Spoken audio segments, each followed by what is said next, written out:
माता शबरी की कथा। बात भगवान राम के जन्म से पहले की है, जब भील आदिवासी कबीले के मुखिया के घर बेटी पैदा हुई थी।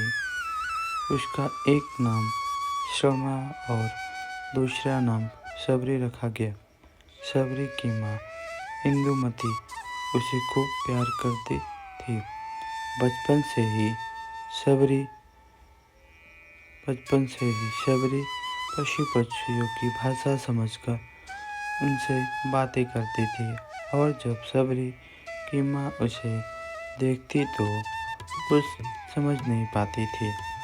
कुछ समय बाद एक पंडित ने शबरी के परिवार को बताया कि वो आगे चलकर सन्यासी बन सकती है। इस बात का पता चलते ही शबरी के पिता ने उसका रिश्ता तय कर दिया। जैसे ही शादी का दिन नज़दीक आया, शबरी के घर वालों ने खूब सारी बकरियां और अन्य जानवर घर के पास लाकर बांध दिए। एक दिन शबरी का माँ जब उसके बाल बना रही थी तो उसने माँ से पूछा, इतने सारे जानवर हमारे घर क्यों लाए गए हैं? माँ ने जवाब दिया, बेटी, तुम्हारा विवाह होने वाला है, इसलिए हम लोगों ने इनका इंतजाम बलि के लिए किया है। तुम्हारी शादी के दिन ही बलि प्रथा होगी और फिर इनसे स्वादिष्ट भोजन बनाकर सबको परोसा जाएगा। यह सब सुनकर शबरी दुखी हो गई। काफ़ी देर तक शबरी ने उन जानवरों को आज़ाद करने के बारे में सोचा। सोचते सोचते शबरी के मन में हुआ कि अगर ये जानवर यहाँ नहीं होंगे तो इनकी बलि रुक सकती है। ऐसा नहीं हुआ तो मेरे घर से चले जाने पर ही यह बलि रुकेगी। जब मैं ही नहीं रहूँगी तब न विवाह होगा और न ही बलि प्रथा। इससे मासूम जानवर बच जाएंगे। इसी सोच के साथ जानवरों को रखी गई जगह पर शबरी पहुंची। उसने सोचा कि उन्हें खोल देती हूँ, लेकिन वो ऐसा नहीं कर पाई। उसके बाद शबरी जंगल की तरफ भागने लगी। भागते भागते शबरी ऋषिमुख पर्वत पर पहुंच गई। वहाँ करीब 10,000 ऋषि रहा करते थे। शबरी को लगा कि वो भी इसी जंगल में किसी तरह ऋषि मुनियों की सेवा करके अपनी जीवन जी लेगी। वो चुपचाप उसी जंगल में एक हिस्से में किसी तरह से रहने लगी। शबरी रोजाना ऋषि मुनियों की झोपड़ी के आगे झाड़ू लगाती और हवन के लिए लकड़ियाँ भी लाकर रख देती। ऋषि मुनियों को समझ नहीं आ रहा था कि जंगल में उनके काम अपने आप कैसे हो रहे हैं। एक दिन शबरी को किसी ऋषि ने देख लिया। उसने देखते ही उसका परिचय पूछा। जैसे ही शबरी ने बताया कि वो भील आदिवासी परिवार से संबंध रखती है, तो उसे ऋषियों ने खूब डांट लगाई। शबरी को इस बात का बिल्कुल भी पता नहीं था कि उसकी जाति छोटी है और उसे ऋषियों द्वारा जाति की वजह अपमान सहन करना पड़ा।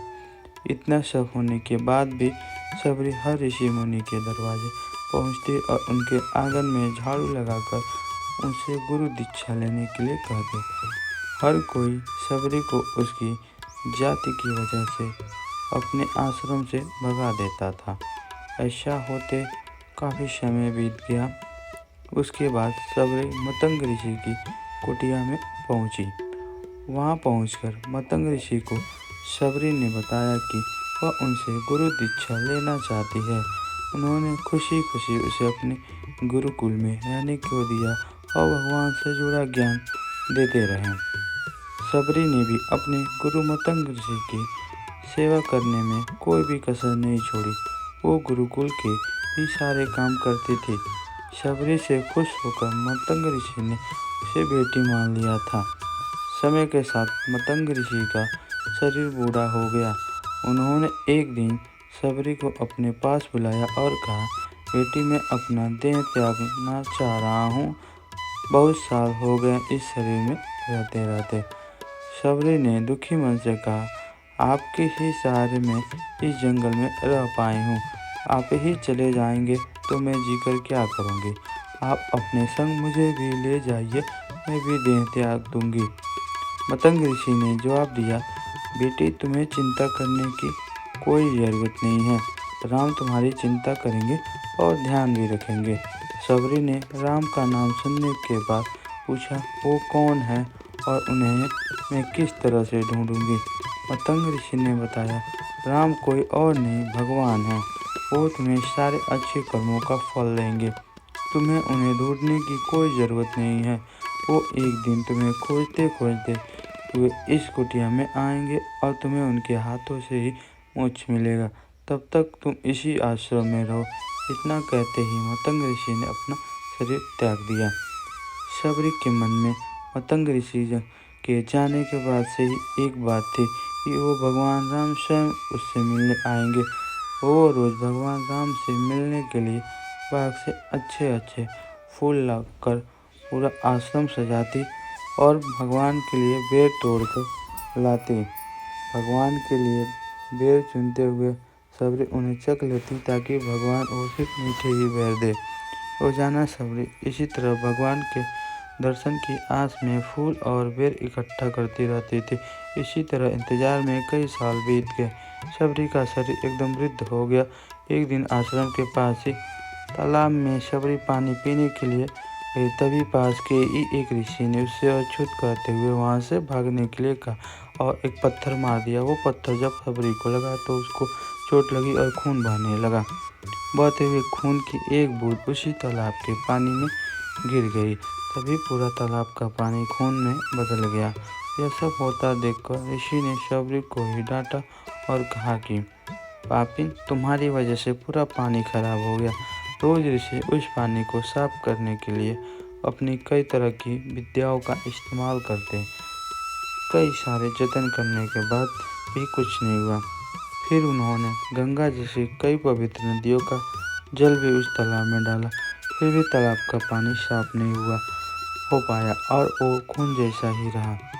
कई सालों तक तालाब के पानी को साफ करने की कोशिश के बाद भी कुछ काम नहीं आया तो ऋषि ने थककर सब कुछ छोड़ दिया। इस घटना के कई सालों के बाद भगवान राम अपनी पत्नी सीता के हरण के बाद उन्हें ढूंढते हुए उसी तालाब के पास पहुंचे। ऋषि मुनियों ने उन्हें पहचान लिया। भगवान को वहां देखकर ऋषियों ने तालाब का पानी साफ करने के लिए भगवान को अपने पैरों उसमें डालने के लिए कहा, लेकिन पानी जैसे का तैसा ही था। ऋषि मुनियों ने भगवान से कई अन्य जतन करवाए, लेकिन वो पानी जस का तस खून जैसा ही रहा। तब भगवान ने ऋषियों से पानी के रक्त में बदलने की कहानी पूछी। तब ने शबरी को उसके मारने वाली सारी बातें बता दी। उसके बाद कहा कि वो महिला ही पवित्र है, छोटी जात की है, इसलिए ये सब हुआ। उसी वक्त भगवान राम ने कहा, ये सब आप लोगों के खराब वचनों से हुआ है। शबरी को इस तरह के शब्द बोलकर आप लोगों ने उसे नहीं बल्कि मेरे दिल को घायल किया है। इसी घायल दिल के रक्त का प्रतीक यह तालाब का लाल पानी है। आगे भगवान राम बोले, कहाँ है वो माई, मैं उससे मिलना चाहता हूँ। तब तक शबरी उसी तालाब के पास पहुँचती है और इसी दौरान शबरी के पैर को ठोकर लगती है और कुछ धूल उस तालाब में गिर जाती है। तभी सारा पानी साफ हो जाता है। भगवान सबसे कहते हैं कि देखिए, आप लोगों ने क्या कुछ नहीं किया, लेकिन पानी सिर्फ साफ नहीं हो पाया। अभी सिर्फ उनके पैरों की थोड़ी सी धूल ने ही तालाब का पानी साफ कर दिया। भगवान राम को शबरी पहचान चुकी थी। उन्होंने प्रणाम करके शबरी ने कहा, भगवान आप मेरे साथ कुटिया में चलिए। भगवान भी खुशी खुशी शबरी के साथ चल पड़े। फूलों से शबरी ने भगवान राम का स्वागत किया। वो सीधे बेर तोड़ने के लिए भाग गई और चक्कर उनके लिए बेर लेकर आई। उन्होंने बड़े ही प्यार से भगवान राम और उनके भाई लक्ष्मण को बेर दिए। भगवान राम ने भी उतने ही प्यार से उन बेर को खाना शुरू किया। तभी बेर देखकर मुंह बनाते हुए लक्ष्मण ने कहा, भैया ये बेर झूठे हैं, इन्हें आप कैसे खा सकते हैं? भगवान ने जवाब दिया, लक्ष्मण ये झूठे नहीं बल्कि बहुत मीठे हैं। सबरी माई हम सब के लिए ये बहुत प्यार से तोड़कर लाई हैं। इतना कहकर भगवान राम प्यार से उन बेर को खाने लगे। भगवान ने जाते हुए सबरी माई से कहा, आप मुझसे जो चाहे वो मांग सकती हैं। सबरी ने उन्हें कहा, मतंग ऋषि के कहने पर मैं आज तक सिर्फ आपके दर्शन के लिए ही जी रही थी। अब आप मुझे मोक्ष प्रदान कीजिए, मैं अपना शरीर आपके सामने ही त्यागूंगी। उसी वक्त सबरी ने अपना शरीर त्याग दिया। भगवान राम ने अपने हाथों से उनका अंतिम संस्कार किया और सीता माँ की खोज में आगे बढ़ गए। इस तरह से ऋषि मतंग की बात सच साबित हुई और सबरी को भगवान राम के दर्शन भी हुए। तभी से भगवान राम को सबरी के राम भी कहा जाता लगा।